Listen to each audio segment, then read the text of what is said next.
This video lecture is about the other galaxies in the universe.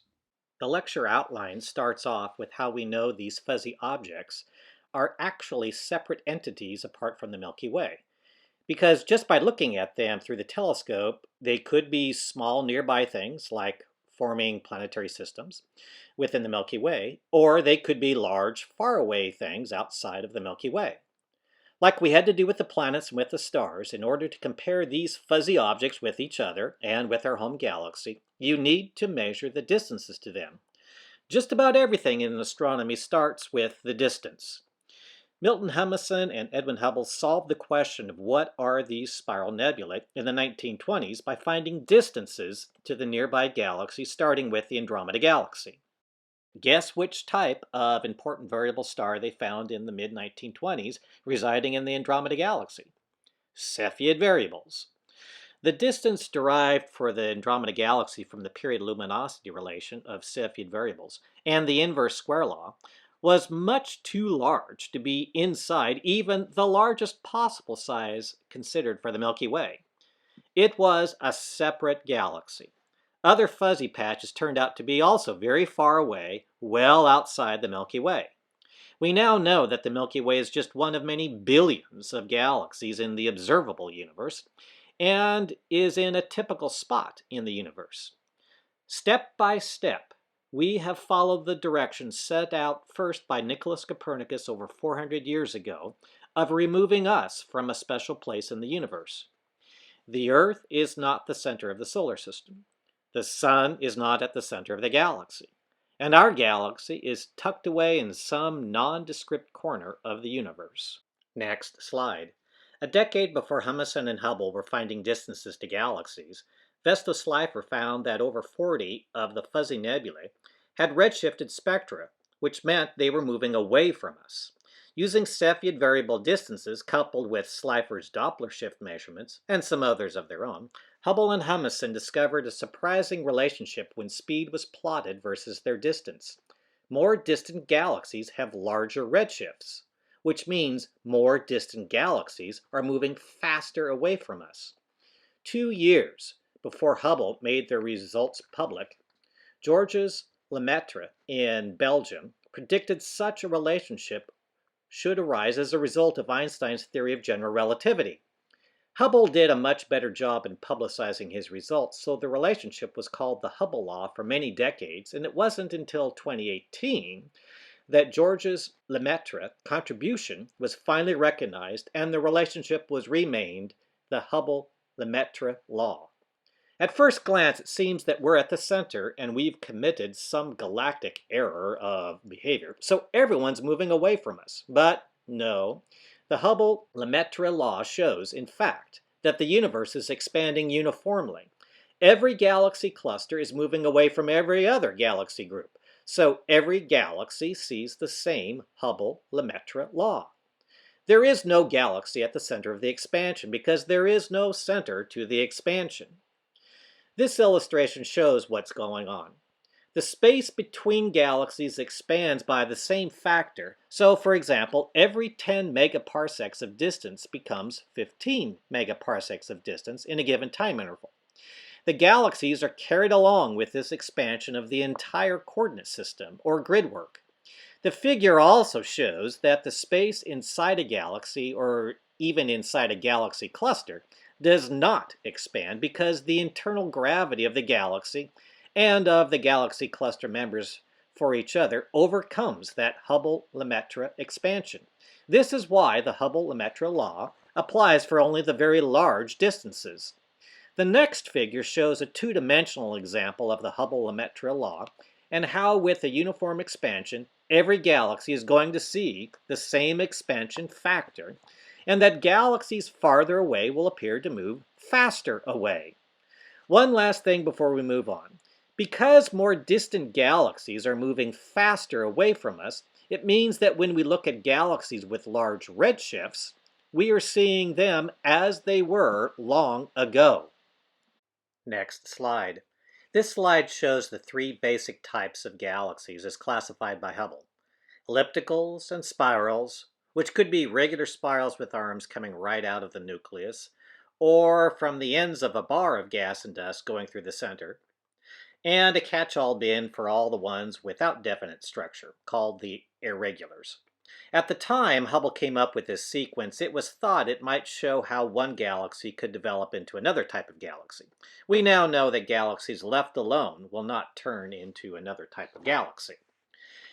Spirals have nearly circular star orbits with only slight tilts. They still have plenty of gas and dust in their disks for star formation to occur at a slow but fairly steady rate in their spiral arms, and the hot luminous stars outline the spiral pattern in their disks. Ellipticals have star orbits with a wide range of eccentricities and tilts. They used up their gas and dust in a burst of star formation long ago, and they have a more rounded shape. The irregulars still have plenty of gas and dust for stars to form in patches randomly across the galaxy. Many of the irregulars are now undergoing a burst of star formation, which makes them easier to see.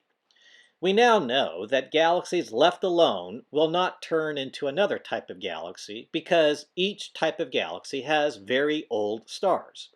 The oldest stars in any galaxy all have about the same age of around 13 billion years.